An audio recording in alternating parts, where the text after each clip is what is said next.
Welcome to టీవీ3 news బులెటిన్ల ముందుగా headlines. Jagan ముఠా దోపిడీని వెలికి తీసి నిందితులను శిక్షించాలి. మాజీ మంత్రి రామచంద్రయ్య.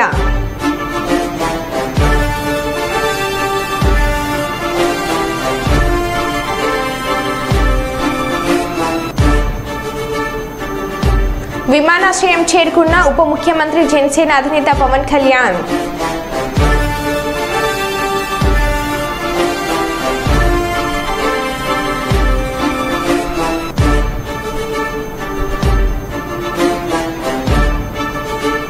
మాజీ సీఎం వైఎస్ జగన్ కు ప్రైవేట్ సెక్యూరిటీ.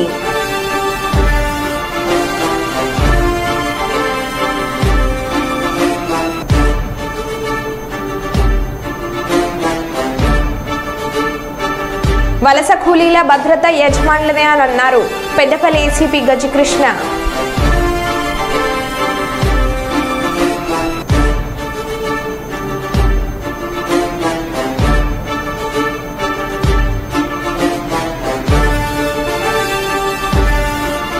వ్యవసాయ శాఖ ఆధ్వర్యంలో ఎమ్మెల్యే గీత జయసూర్య విత్తనాల పంపిణీ.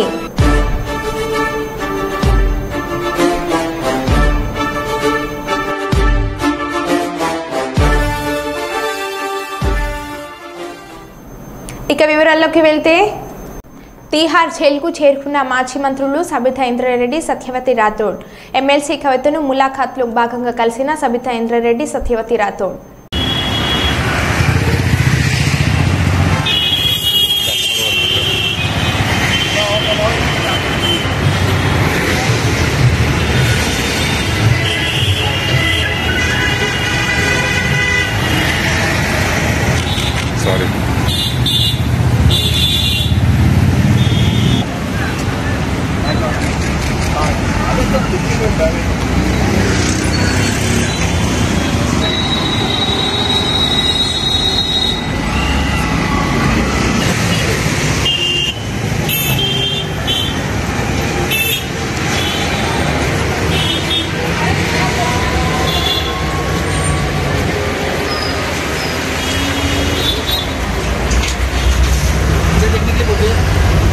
मैडम रुक जाओ.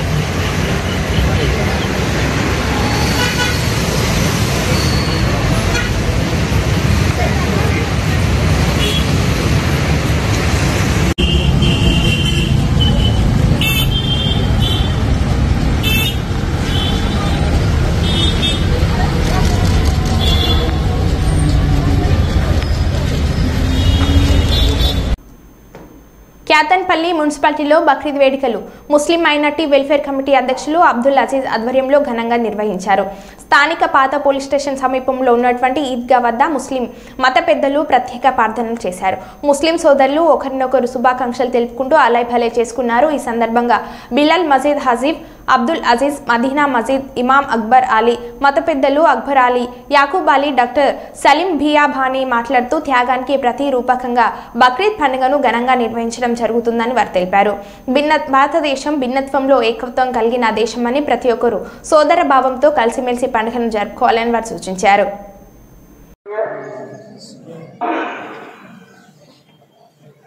जमात करीब है, जो हजरात बाहर खड़े हैं वो आ जाए जल्द से ईदगाह के अंदर. सफेद सीढ़ी कर ले, थोड़ा सब आगे दिख रहे हैं, लाइन सीढ़ी कर ले. हाँ, अपने अपने मोबाइल को स्विच ऑफ कर ले और मैं बेटा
చెప్పండి. రామకృష్ణాపూర్ పట్టణ ప్రజలకు, ముస్లిం సోదరులకు ఈద్ ఉల్ అజహా, బక్రీద్, ఈద్ ముబారక్. ఈరోజు త్యాగానికి మారుపేరు ఈ బక్రీద్. ఈ మాసంలో మక్కా వెళ్ళి హజ్ యాత్రలు కూడా జరుపుకోవడం జరుగుతుంది. ముఖ్యంగా ఇక్కడ మన ఈరోజు మా ప్రవక్త ఇబ్రాహీం అలైహిస్సలాం లేక ముసలితనంలో పుట్టినటువంటి కొడుకును భగవంతుడు అల్లా జబా చేయమని చెప్పి ఆదేశించగా అతనిని తీసుకొని గుట్టల మీదకి వెళుతుండగా దగ్గరికి వెళ్ళిన తర్వాత ఆ కొడుకుతో చెప్పాడు, నిన్ను భగవంతుడు బలి ఇయ్యమన్నాడు. అసోసియేషన్ సభ్యులందరి తరపు నుంచి ఈరోజు రామకృష్ణాపూర్ ఈద్గాలో ఈద్ ఉల్ అదా బక్రీద్ పండుగను పురస్కరించుకొని ఏదైతే ప్రార్థనలు చేశామో ఆ ప్రార్థనలన్నీ సఫలీకృతం కావాలని, ఇస్లాం మతం అంటేనే శాంతికి నిదర్శనం, త్యాగానికి నిదర్శనం, మంచికి నిదర్శనం. ఇవాళ ప్రపంచ దేశాల్లో ఉన్న ముస్లింలందరూ హజ్ యాత్ర నిర్వహించుకుంటున్నారు. వాళ్ళందరి హజ్ యాత్ర సుఖశాంతులతో పూర్తవ్వాలని అల్లాని వేడుకుంటూ, అదేవిధంగా ప్రపంచ దేశాలైనటువంటి మనం ఎన్నో దేశాల్లో ముస్లిం సమాజం ఉంది. ఇవాళ ఇజ్రాయిల్ పాలస్తీనాలో జరుగుతున్న దాడులు కూడా అతి త్వరలో ముగించి అక్కడ కూడా శాంతియుత వాతావరణం నెలకొల్పాలని దేవుణ్ణి అల్లాని కోరుకుంటున్నాం. ఎందుకంటే ఇస్లాం మతం అంటేనే శాంతికి త్యాగానికి నిదర్శనం. ముహమ్మద్ సల్లల్లాహు అలైహి వసల్లం ప్రవక్త గారు చెప్పిన విధంగా మనం అందరం ఏ భూమి మీదే పుట్టామో ఆ భూమిలో నివసిస్తున్నామో అక్కడ ఆ భూమికి మనం రుణపడి ఉంటాం, ఆ దేశానికి రుణపడి ఉంటాం. ఆ దేశంలో మంచి కోసం, మార్పు కోసం, సో ఈ లౌకిక రాజ్యంలో భారతదేశంలో ఉన్నాం కాబట్టి మనందరి బాధ్యతగా ప్రతి ఒక్కళ్ళు ఆనందంగా మన ఇంటి పక్కన నివసించే వాళ్ళు, మన రామకృష్ణాపూర్లో నివసించే వాళ్ళు, దేశంలో నివసించే వాళ్ళందరి కోసం, మంచి కోసం ఇవాళ మనం ఈద్గాలో ప్రార్థనలు చేయడం జరిగింది. ఆ ప్రార్థనల ద్వారా అల్లాకు చేరి మనమందరం సుఖంగా జరుపుతున్నటువంటి బక్రీద్ పండుగలో భాగంగా మరి కేతనపల్లి మున్సిపాలిటీలో ముస్లిం సోదరులు వారి వెల్ఫేర్ కమిటీకి వారి కుటుంబ సభ్యులందరికీ మరి బక్రీద్ శుభాకాంక్షలు తెలియజేసుకుంటూ, దేశంలో శాంతి సామరస్యం మరి శాంతి నెలకొల్పాలంటే మరి అన్ని వర్గాల ప్రజలు శాంతియుత వాతావరణంలో ప్రయాణించేసి ఈ దేశం, ఈ ప్రపంచం సుఖాంతులు ఉండాలి, అందరూ ఆర్థికంగా మరి ఆరోగ్యంగా ఉండి ఈ యొక్క సుపరిపాలన సంపాదనను సంక్షేమ పథకాల ప్రజలకు అందే విధంగా కృషి చేయాల్సిన బాధ్యత అంతా ఈ యొక్క అన్ని వర్గాల ప్రజలు కాబట్టి బక్రీద్ పండుగ అనేది కేవలం ముస్లిం సోదరులు భక్తిభావంతో చేస్తున్నందుకు వారికి బక్రీద్ పండుగ సందర్భంగా ప్రత్యేక ధన్యవాదాలు తెలియజేసుకుంటున్నాను. యాదాద్రి కొండ చుట్టూ సామూహిక గిరి ప్రదక్షిణ కార్యక్రమంలో పాల్గొన్న ప్రభుత్వ విప్ బిర్లా ఐలయ్య, ఆలయ ఈవో భాస్కర్ రావు, శ్రీ లక్ష్మీ నరసింహస్వామి జన్మ నక్షత్రం స్వాతి సందర్భంగా వైకుంఠ ద్వారం వద్ద పూజలు నిర్వహించిన ఆలయ సిబ్బంది, అధికారులు, స్థానికులు. వందలాది మంది భక్తులతో కొండ చుట్టూ సామూహిక గిరి ప్రదక్షిణ చేపట్టారు. అధిక సంఖ్యలో పాల్గొన్న భక్తులు గిరి ప్రదక్షిణ అనంతరం కొండపైకి మెట్ల ద్వారా వెళ్లిన ఎమ్మెల్యే బిర్లా ఐలయ్య, ఆలయ ఈవో భాస్కర్ రావు.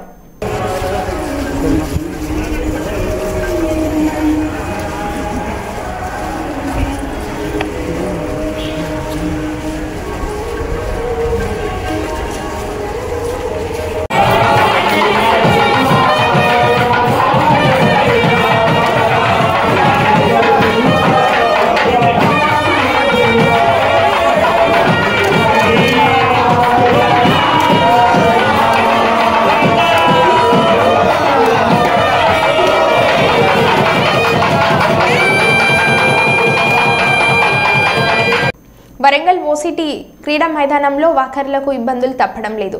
మంగళవారం వాకింగ్ చేసుకునేందుకు వచ్చిన ఓ మహిళకు క్రికెట్ బాల్ తాకి తీవ్ర గాయాలు అయ్యాయి.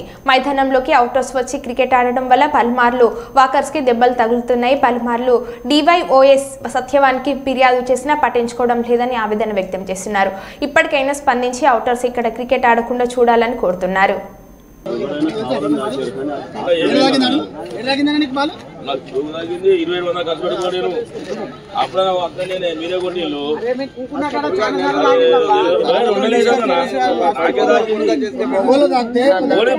ఇప్పుడు మిమ్మల్ని వచ్చి అడిగినా కామన్ అయితే బాలసింహ సప్లై కూడా కానీ ఇప్పుడు ఆడ మిస్టేక్ అయింది అనుకో పరిస్థితి ఎందుకన్నా ఒక గంట ఎందుకైనా మంచి చెప్పేది ఇట్లా మీరు వైసీపీ పాలనలో రాష్ట్రాన్ని పూర్తిగా దోచేసి జగన్ దొంగల ముఠా స్టేట్ను మట్టి దిబ్బగా మార్చేశారని టీడీపీ ఎమ్మెల్సీ మాజీ మంత్రి శ్రీ రామచంద్రయ్య తిరుపతి ప్రెస్ క్లబ్లో సోమవారం సాయంత్రం మీడియా మిత్రుల మధ్య విమర్శించారు. ఈ సందర్భంగా వైకాపా పాలనలో జరిగిన దుర్మార్గపు దోపిడీలకు సంబంధించిన 5 పేజీల బుక్లెట్ను విడుదల చేశారు. తిరుమల తిరుపతి దేవస్థానం శ్రీవారి మహా ఆలయాన్ని నిలువు దోపిడీ చేశారని అన్నారు. భక్తులు వేసే డబ్బులు ఎక్కడికి వెళ్లాయని ఆశ్చర్యాన్ని వ్యక్తం చేశారు. జగన్ దోపిడీ ఒక్కొక్కటి బయటకు వస్తున్నాయని, అందులో రుచికొండ భాగవతం బయటపడిందన్నారు. వైకాపాకు 40% ఓట్లు వచ్చాయని, అవి సీట్ల రూపంలో ఎందుకు విజయం సాధించలేకపోయిందని జగన్ మీడియా ముందు ఆవేదన చెందడాన్ని తప్పుపట్టారు. జగన్ అండ్ చేసిన దోపిడీలను బహిర్గతం చేసి సంబంధిత ఆలీబాబా 40 దొంగలను శ్రీకృష్ణ జన్మస్థానానికి పంపాలని డిమాండ్ చేశారు.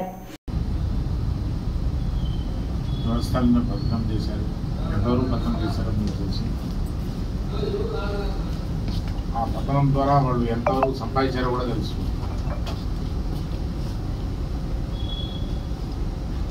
సో ఇంత దోచినోడు రాజకీయాలు కూడా అనేది నాకు కోసం మళ్ళా నేను వస్తాను 40% కూడా తగ్గలేదు నాకు అని మొన్న మీడియాను అడ్రస్ చేస్తుంది. First and last media meeting. అతను ఎప్పుడు మిమ్మల్ని అడ్రస్ చేయలేదు. దిగిపోయేటప్పుడు అది చేశారు. అదే ఫస్ట్ లాస్ట్. ఆ వీడియోలో చెప్తాడు నాకు 40% తగ్గలేదు నేను చేసినా కూడా అవకాశం ఇస్తే ఇంకా పూర్తిగా చేస్తున్నారు. సో ఇటువంటి దోపిడీదారులు ఈ రాష్ట్రాన్ని పరిపాలించడానికి అనవద్దు. ఇంకా ఇదంత పూర్తి ప్రజలు వాస్తవాలు తెలియాలంటే ఎంక్వైరీ కమిషన్ వేయాల్సిన అవసరం.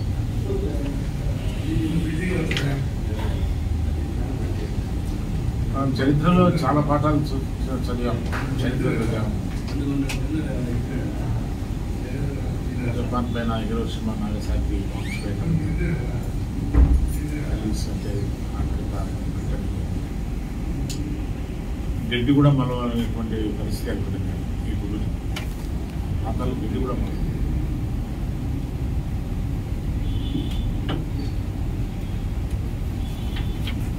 పట్టణాలు ధ్వంసం చేశారు. కానీ వాళ్ళకి ఏమాత్రం తగ్గదు కదా, ఏమాత్రం తగ్గదు.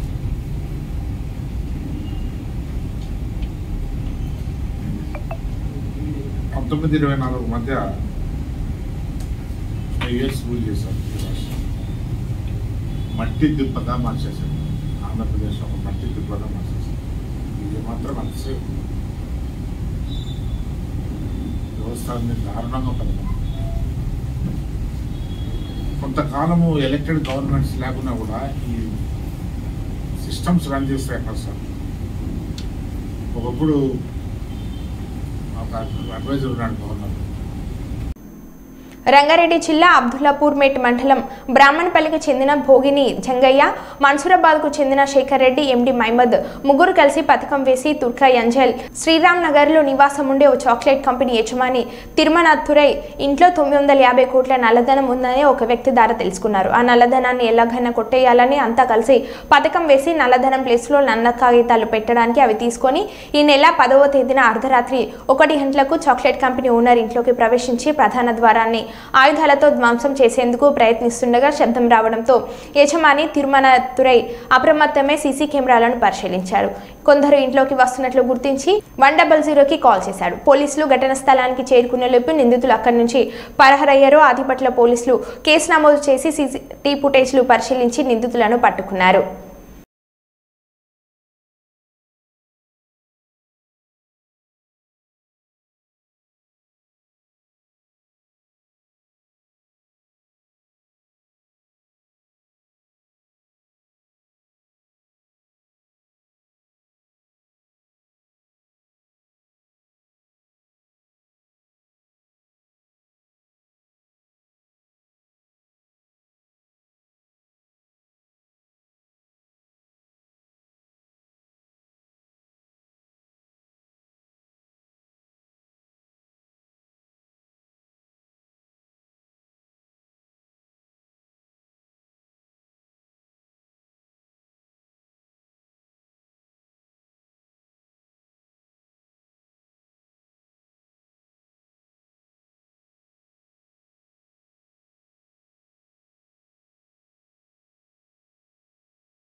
విషయంలో మనకి ఫిర్యాదు ఇవ్వగా ఇమీడియట్ గా మనం అది ఒక కేసు రిజిస్టర్ సెక్షన్స్ 342లో ఒక కేసు రిజిస్టర్ చేయడం జరిగింది.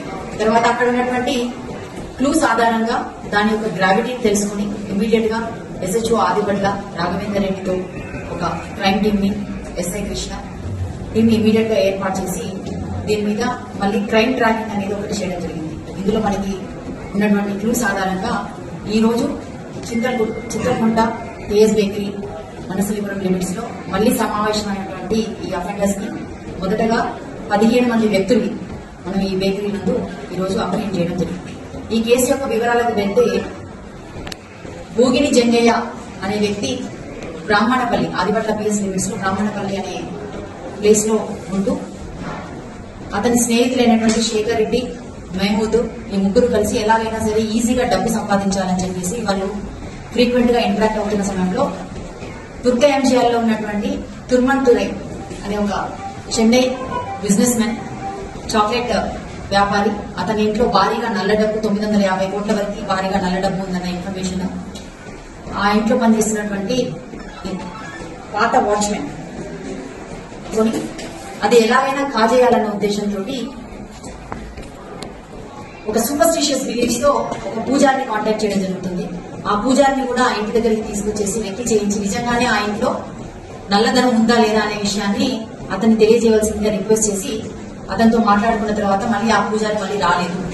ఈ క్రమంలో మళ్ళీ వాళ్ళకు సంబంధించినటువంటి వాళ్ళ స్నేహితులైనటువంటి పెద్ది శ్రీనివాస్ అనే వ్యక్తిని కాంటాక్ట్ చేసి అతనికి తెలిసినటువంటి విజయవాడ వాస్తవ్యుడైనటువంటి ఒక ఫ్రాడ్స్టర్ రజాక్ అనే అతనికి ఈ విషయం తెలిస్తే ఆ రజాక్ తనకున్నటువంటి పాత పరిచయాల ద్వారా ఆ ఫ్యాక్టరీ చాక్లెట్ ఫ్యాక్టరీ యజమాని ఇంట్లో వర్క్ చేస్తున్నటువంటి ఒక మేనేజర్ ద్వారా అందులో నిజంగానే నల్ల డబ్బు ఉందని కన్ఫర్మేషన్ చేసి వీళ్ళందరూ కలిసి ఒక ప్లాన్ చేసి రజాక్ ఇమీడియట్ గా ఈ విషయాన్ని శ్రీనివాస్ కి తెలియజేయడము, మహమూద్ కి తర్వాత శేఖర్ రెడ్డికి వీళ్ళందరికీ తెలియజేసి అదే క్రమంలో తన చేతుల్లో ఇంతకుముందు మోసపోయినటువంటి సతీష్ అనే వ్యక్తికి ఈ లొకేషన్ ని పంపించి నీకు చాలా డబ్బు దొరికే మార్గం నేను నీకు ఫెసిలిటేట్ చేస్తాను, ఆ డబ్బు దొరికిన తర్వాత అందరం సమంగా పంచుకుందామని చెప్పేసి సతీష్ కి ఆ లొకేషన్ షేర్ చేయడంతో సతీష్ తన ఫ్రెండ్ అయినటువంటి ఒక జాగిని తర్వాత మహమూద్, శేఖర్ రెడ్డి, శ్రీనివాస్, జంగయ్య వీళ్ళందరూ మళ్ళీ ఆ ఇంటికి వచ్చి రెక్కీ చేసి ఓల్డ్ సిటీకి సంబంధించినటువంటి ఒక 8 మంది వ్యక్తుల్ని హైర్ చేసుకుని వారి ద్వారా ఈ ఆపరేషన్ ని చేయాలని చెప్పేసి ఒక ప్లాన్ పథకం ప్రకారం అనుకుని ముందుగా 4వ తారీఖు ఆ ఇంటిలోకి ఈ ఓల్డ్ సిటీ నుంచి తీసుకొచ్చినటువంటి ఎవరైతే హైర్ చేసుకున్నటువంటి 8 మంది వ్యక్తులు ఉన్నారో వాళ్ళందరితోటి ఆ ఇంట్లోకి ప్రవేశింపజేయటట్టుగా చేసి వీళ్ళంతా బయట మిగతా వాళ్ళు ఎవరైతే మహమూద్, జంగయ్య, శ్రీనివాస్, సతీష్, జాకి వీళ్ళందరూ బయట కొద్ది దూరంలో వేచి ఉంటూ వీళ్ళందరినీ లోపలికి పంపించి లోపల చూసినప్పుడు అక్కడ CCTVs ఉండడము, తర్వాత లోపల రోడ్స్ లాక్ వేసి అవి కొంచెం వీళ్ళకి ఫెసిలిటేట్ చేస్తున్నట్టుగా లేకపోవడం వల్ల దాని నుంచి వాళ్ళు మళ్ళీ విత్డ్రా అయిపోయి వెనక్కి రావడం అనేది జరిగింది. తర్వాత మళ్ళీ వీళ్ళంతా ఒక హోటల్ కి వెళ్లి అక్కడ మళ్ళీ ఒకసారి మాట్లాడుకొని మళ్ళీ తర్వాత ప్లాన్ చేసుకున్నామని చెప్పి అక్కడి నుంచి డిస్కస్ అయిన తర్వాత ఏ విధంగా కూడా పోలీస్ కంప్లైంట్ అనేది రిపోర్ట్ కావడం ద్వారా మళ్ళీ వాళ్ళకి కొంచెం బలం పెరిగి మళ్ళీ ఎలాగైనా ఈ ఆపరేషన్ చేయాలి, ఈ టాస్క్ చేయాలని చెప్పేసి మళ్ళీ 11వ తారీఖు ఎర్లీ మార్నింగ్ మళ్ళీ సేమ్ టీమ్ బయట ఈ 5 వ్యక్తులు వాళ్ళ దగ్గర ఉన్నటువంటి బ్లాక్ కలర్ పేపర్ తో ఉన్నటువంటి కరెన్సీని వాళ్ళ దగ్గర పెట్టుకుని వీళ్ళంతకుముందే బేగం రాత్రి 8 దాటితే తాట తీయండి, గుంపులుగా కనిపిస్తే చీకట్లో కనిపిస్తే పోలీసులకి ఫుల్ పర్మిషన్స్ అని అన్నారు హోమ్ మినిస్టర్. తెలుసు మనం ఎంత దారుణమైన సిచ్యువేషన్ అంటే అరే గంజాయి ఈ రోజు వరకు నిర్మూలన చేయడానికి 5 సంవత్సరాల కాలంలో కనీసం ఒక రివ్యూ కూడా పెట్టలేదంటేనే విచ్చలవిడితనం ఎక్కడ పెరిగిందో మనకు అర్థమవుతుంది. ఆఖరికి వైఎస్ఆర్సీపీ నాయకులు కూడా గంజాయిలు అమ్ముకోవడంలోని గంజాయి వ్యాపారంలోని ఇన్వాల్వ్ అయిపోయారు కాబట్టి వాళ్ళు అసలు దీని మీద కనీసం దృష్టి పెట్టలే.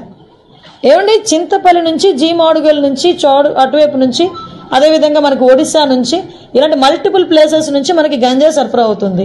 మనకి ఎన్ని చెక్ పోస్టులు ఉన్నాయండి అని డిపార్ట్మెంట్ వాళ్ళని అడిగితే 3 చెక్ పోస్టులు ఉన్నాయని చెప్పారు. 3 చెక్ పోస్టులు ఉన్నాయి. ఎందుకు రాదండి లోపలికి? మనకి వైజాగ్కి ట్రాన్స్పోర్టేషన్ ఎక్కువ, ఇటు ట్రైన్స్ కానీ ఇటు ఫ్లైట్స్ కానీ రోడ్ ఫెసిలిటీస్ ద్వారా వ్యాన్లు, మిగతా అన్ని దాంట్లో ఈవెన్ 2-వీలర్, ఆఖరికి అమెజాన్లో కూడా పెట్టుకొని అమ్మేసుకుంటున్నాడు అండి డ్రగ్స్ని. కర్రీ లీవ్స్ అని పేరు చెప్పుకొని అమ్మేసే పరిస్థితి కనిపిస్తూ ఉంది. నిజంగా ఇది మనం చాలా సీరియస్గా తీసుకోవాల్సిన ఇష్యూ. అంటే అంత క్రిటికల్ సిచ్యువేషన్లో ఈరోజు వైజాగ్ పరిస్థితి ఉంది. నేను ఎందుకు దీని మీద ఇంకా ఛార్జ్ తీసుకోకుండానే నేను రివ్యూ పెట్టానంటేనే ఒకసారి దీని సీరియస్నెస్ ఏంటన్నది ఆలోచించండి. నేను ఇంకోటి కూడా చెప్పాను, టాస్క్ ఫోర్స్ ఏర్పాటు చేయండి. ఈ రోజు నుంచే టుడే ఆన్వర్డ్స్ ఆఫ్టర్ 8:39 గుంపులుగా పిల్లలు ఎవరైనా ఉన్నా, గంజాయిలు తీసుకుంటున్నట్టుగా రోడ్డు పక్కన ఉన్నా, చీకట్లో ఉన్నా, మీకు నచ్చిన పని చేయండి అని పోలీసుల వాళ్ళకి నేను క్లియర్ ఇన్స్ట్రక్షన్ ఇచ్చాను. అట్ ద సేమ్ టైం ఈరోజు కొంచెం మరీ ఇంకోటి విషయం ఏంటంటే స్మెల్ డిటెక్ట్ చేయాలి. వీళ్ళు డిటెక్ట్ చేయాలి ఈ గంజా ఎక్కడుంది ట్రాన్స్పోర్టేషన్ టైంలో. స్మెల్ డిటెక్ట్ చేయడానికి రెండు ఉన్నాయి డాగ్ స్క్వాడ్. 2 అసలు నిజంగా ఈ రాష్ట్రాన్ని ఏమి చేసేద్దాం అనుకున్నారు ఈ 5 సంవత్సరాలు నాకు అర్థం కాల. 2 డాగ్సా? కనీసం వాళ్ళకి ఇంకొకటి ఏంటంటే పోలీసులు చెప్తా ఉంటే బాధ అనిపించింది, సీజ్ చేసిన వెహికల్స్ని వేర్ హౌస్ అనేది కూడా లేదు ఈ రోజు వరకు. మాజీ సీఎం వైఎస్ జగన్ కు ప్రైవేట్ సెక్యూరిటీ. ఒక ప్రైవేట్ ఏజెన్సీ నుంచి మాజీ ముఖ్యమంత్రి వైఎస్ జగన్మోహన్ రెడ్డి ఇంట్లో సెక్యూరిటీ కోసం దాదాపు 30 మంది ప్రైవేట్ సెక్యూరిటీ నియామకం.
కృష్ణా జిల్లా గన్నవరం విమానాశ్రయం చేరుకున్న ఉప ముఖ్యమంత్రి జనసేన అధినేత పవన్ కళ్యాణ్.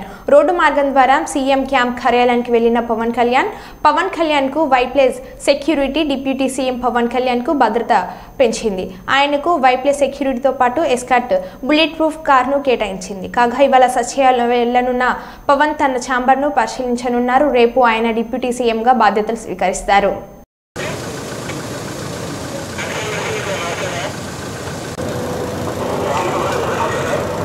బాబు వీడియోగ్రాఫ్ బ్రో రండి ఎస్ఐ గారు.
గత ప్రభుత్వ నిర్లక్ష్యంతో డయాఫ్రామ్ వాల్ దెబ్బతింది. 447 కోట్లతో మరమ్మతులు చేసినా బాగానే ఉందని పరిస్థితి లేదు. సమాంతరంగా డయాఫ్రామ్ వాల్ కడితే 990 కోట్లు ఖర్చు అవుతుంది. పోలవరం విషయంలో జగన్ క్షమించరాని తప్పులు చేశారని అన్నారు. మనం ఆ రోజు ఈ యొక్క డయాఫ్రామ్ వాల్ మీరు ఒక్కసారి చూస్తే మొత్తం 446 కోట్ల రూపాయలతో డయాఫ్రామ్ వాల్ వాటర్ ఫుటింగ్ లో అప్పుడు కూడా ప్రాబ్లమ్స్ ఉంటే 2 సీజన్లో పూర్తి చేశాం. ఆ డయాఫ్రామ్ వాల్ కాపాడవలసినటువంటి ప్రభుత్వం కాపాడకుండా ఇష్టానుసారంగా ప్రాజెక్టు యొక్క ఫేట్ తో ఆడుకొని ఇప్పుడు మొత్తం ఈ డ్యామేజ్లు అయితే ఆ డ్యామేజ్ కూడా కనుగొనడానికి ఒక 1 year పట్టింది. గవర్నమెంట్ ఆఫ్ ఇండియా చాలా సార్లు చాలా స్పష్టంగా మీరు మార్చద్దంటే అవన్నీ కరెస్పాండెన్స్ రేపే నేను మాట్లాడతాను. ఇప్పుడు నేను డీటెయిల్స్ పోవడం లేదు. బ్రాడ్ గా కాన్సెప్ట్ ఫస్ట్ టైం ఇన్ఫర్మేషన్ ఇక్కడికి వచ్చాను. I have seen the project. మామూలు వాళ్ళైతే అర్థం కాదు. నేను ఒక 100 సార్లు ఈ ప్రాజెక్ట్ గురించి రివ్యూ చేసి ఉంటాను. 30 times ఇక్కడికి వచ్చి ప్రాజెక్ట్ లో చూశాను. అడుగడుగున అన్ని నిర్ణయాలు నేను భాగస్వామిని నేను అర్థం చేసుకోగలిగాం. ఈరోజు ఒక పక్కన డయాఫ్రామ్ వాల్ 3 bits లో పోతే ఇప్పుడు ఆల్టర్నేటివ్స్ ఏంటంటే మీనవేషాలు లెక్కేసే పరిస్థితికి వచ్చారు. ఇందులో ఆ 2 బిట్లు కానీ ఎక్కడికక్కడ ఒక parallel D wall diaphragm wall బయటికి ఎక్కడ డ్యామేజ్ అయిందో దానికంటే ముందు ఒక ప్యారలల్ గా పెట్టి దాన్ని కవర్ చేస్తే 447 కోట్లు అవుతుంది. మామూలుగా మనం ఖర్చు పెట్టింది 446 కోట్లు. ఇప్పుడు రిపేర్ చేయడానికి 447 కోట్లు. ఓకే, మొత్తం కానీ అప్పటికి కూడా గ్యారంటీ లేదు.